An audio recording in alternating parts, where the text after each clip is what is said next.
wabarakatuh. Waalaikumsalam warahmatullahi wabarakatuh. Si Fania dikejar si Anas, yang jawab salam saya didoakan hutangnya lunas. Ya Allah, ternyata Bismillah, alhamdulillah, wassalatu wassalamu ala rasulillah wa ala alihi wa sahbihi wa mawalah, la hawla wa la quwwata illa billah. Amma ba'd.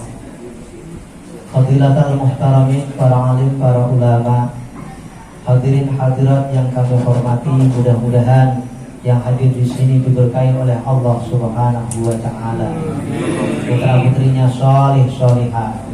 Allah mudahkan ziarah Makkah Madinah, dan pada akhirnya Allah mengakhiri hidup kita dalam keadaan husnul khatimah. Amin amin ya rabbal. Hadirin hadirat rahimakumullah. Saya dikasih tema panitia itu berat. Kok bisa berat? Berat sekali bagi saya. Apa emang? Belajar ikhlas dalam beribadah. Saya membaca temanya ini sudah gelisah. Kenapa? Karena amalan saya aja belum tentu sholat saya aja masih jarang-jarang. Kok bisa? Iya, sholat memang jarang-jarang. Zuhur ada waktunya sendiri, maghrib ada waktunya Kalau saya sholat terus nggak bakal bisa ngopi. Nah, makanya sholat saya jarang. Nah, contoh sholat tarawih, habis sholat tarawih nyantai dulu, berarti jarang kan? Kalau sholat terus bahagia. Hadirin hadirat rahimakumullah. Allah Subhanahu wa taala mengingatkan kepada kita semuanya, terutama di akhir surat Al-Kahfi.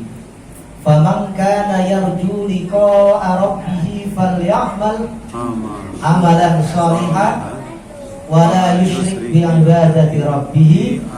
Alhamdulillah, kalau saya senang ceramah di mana-mana, kalau ada yang hafal saya senang.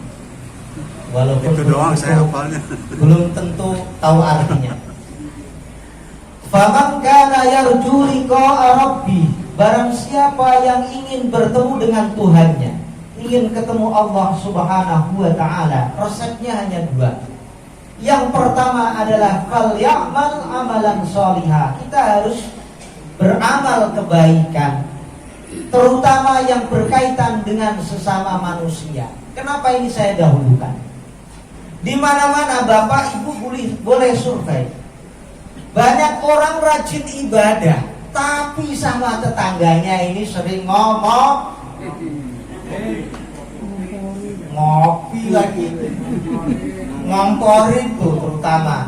Saya buktiin, tetangganya masak jengkol, hatinya dong pengalaman berarti.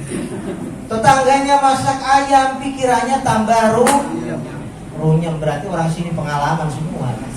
Apalagi kalau tetangganya beli Honda City, tambah sakit hati.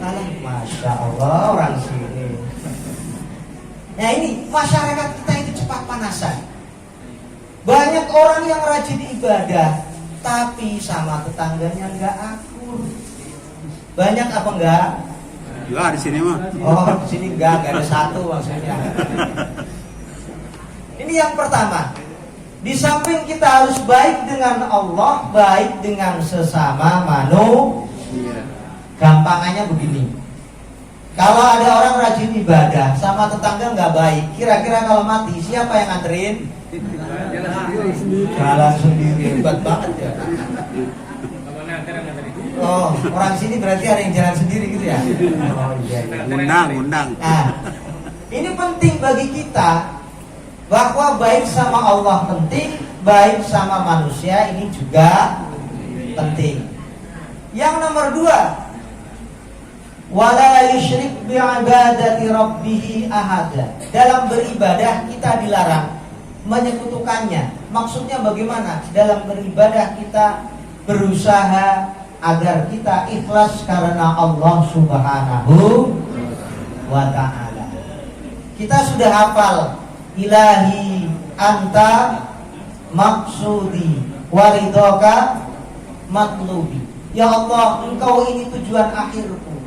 Waridhoka matlubi, dan ridho engkau ya Allah aku cari. Ini menegaskan bahwa amalan yang kita lakukan ini harus didasari ikhlas. Pertanyaannya, ikhlas itu apa? Mahwal ikhlas. Ikhlas itu apa sih Pak? Gampangannya ikhlas ini ada orang masih ibadah, nggak ada orang masih. Nah kebanyakan kita kalau rajin ibadah, kalau dilihat sama tetangga, sama orang, ini kebanyakan kita. Maka Imam Zunnun al-Misri menjelaskan orang yang pamer ini lawan dari ikhlas.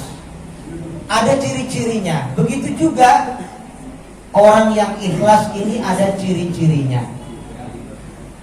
Di antaranya yang pertama adalah istiwaul madhi wal zammi fil ammah.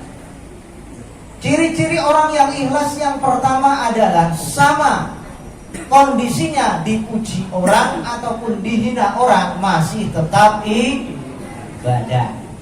Saya mau ngetes nih, bapak-bapak di sini. Pak, seumpama Anda hadir di majelis ini, di masjid ini sampai jam 12 malam. Kira-kira ibu ngomel apa enggak? Ngomel apa enggak? Hebat berarti. Saya nanya ibu-ibu, Bu, apalagi ini pertengahan Ramadan, jatah bapak-bapak nganter ke Ramayana, ke Ciputat, ke mall untuk belanja pakaian. Bapaknya itikaf sampai jam 12, kira-kira terima apa enggak? Terima. Mau balik turun. Oh iya. Ibu-ibu udah tidur ya Pak? Iya. Saya tanya sekali lagi, Bu, suaminya sampai jam 12 di masjid, ibu gak diantar ke pasar? Udah tutup. Oh udah tutup, bener ya Pak. Kalau di tempat saya sana, kebanyakan ini sering ngomelin suaminya, padahal itu sudah benar. Karena rumusnya sebenar apapun yang dilakukan laki-laki, rumusnya di hadapan perempuan adalah salah.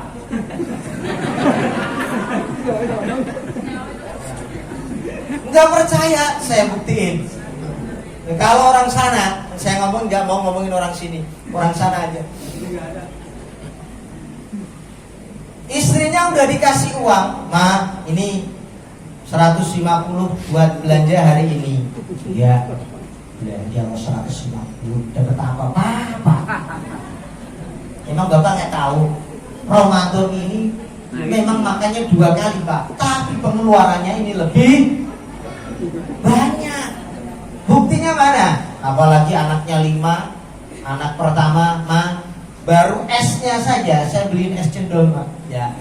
Anak kedua minta es kelapa, anak ketiga minta es durian, anak keempat minta mixu. Nggak tahu bapak-bapak mixu itu apa gitu. Cincau. Anak yang nomor terakhir, anak nomor 5, mintanya apa? Es doger. Kalau kita estimasi esnya saja ini kurang lebih berapa? 20.000. Kurang lebih hampir 30.000 hanya buat beli es. Belum gorengannya. Anak pertama pengennya risol, anak yang kedua pengennya bakwan, anak yang ketiga kepengennya cakwe. Nah, ini kalau kita pikir ternyata Ramadan makannya 2 kali, tapi pengeluarannya double 2. Gimana sih Pak? Kurang itu, belum lebih. Mama masih punya cicilan. Cicilan apa Ma? Cicilan panci belum dibayar. Cicilanmu kena Pak, ini baru setengah. Setengahnya ntar kalau lunas katanya. Belum lagi cicilan sendal Pak. Anak yang pertama minta dibeliin sepatu baru, anak yang kedua juga. Mosok Bapak ngasih 150 mana cukup? Itu kalau orang sana. Kalau orang sini saya yakin tidak. tidak sama alias. Nah, ini uniknya bulan Ramadan. Maka dari sini tanda-tanda orang yang ikhlas, dipuji istrinya, dipuji tetangganya, ataupun dibully sama orang lain, dia masih tetap ibadah. Ini tanda yang pertama. Yang kedua, ciri-ciri orang yang ikhlas, nisyanul a'mal fil a'mal. Yang kedua adalah mencoba melupakan amalan yang pernah kita lakukan. Contohnya kepiye? Dulu masjid ini kalau nggak saya bantu 10 juta, niscaya nggak bakal berdiri seperti ini. Nah, kita pernah seperti itu diomongin ke tetangga. Bahkan omongannya ini selalu berulang-ulang. Masjid ini bisa berdiri gara-gara jasa dulu saya kasih 10 juta. Akhirnya dibeliin semen sama panitia. Nah, usahakan apa yang pernah kita lakukan ini coba dilupakan saja. Karena kalau kita ingat-ingat malah akan semakin pikiran umat. Apalagi kalau kita nggak punya duit. Tahu gitu dulu nggak saya bantu. Kalau saya bantu, saya bisa nyisihin di masa tua saya. Ini salah satu cara agar kita ikhlas. Kita harus mencoba melupakan amalan yang pernah kita lakukan. Dan yang nomor 3 ini paling penting. Cuma sayangnya saya dikasih panitia 15 menit. Kalau saya lanjutin bahaya, bisa sampai jam 12. Makanya sampai sini saja biar panitia ngundang lagi. Nah, yang ketiga apa isinya? Kurang lebihnya mohon maaf, jalan-jalan ke Ciputat pulangnya bawa ikan. Bila ada kata yang kurang tepat, mohon dimaafkan. Mohon maaf bila ceramah saya kurang berisi. Maklumi karena belum masuk tele. Memuat. Wallahu a'lam bishawab. Wallahu muwaffiq ila aqwamit thoriq. Assalamualaikum warahmatullahi wabarakatuh.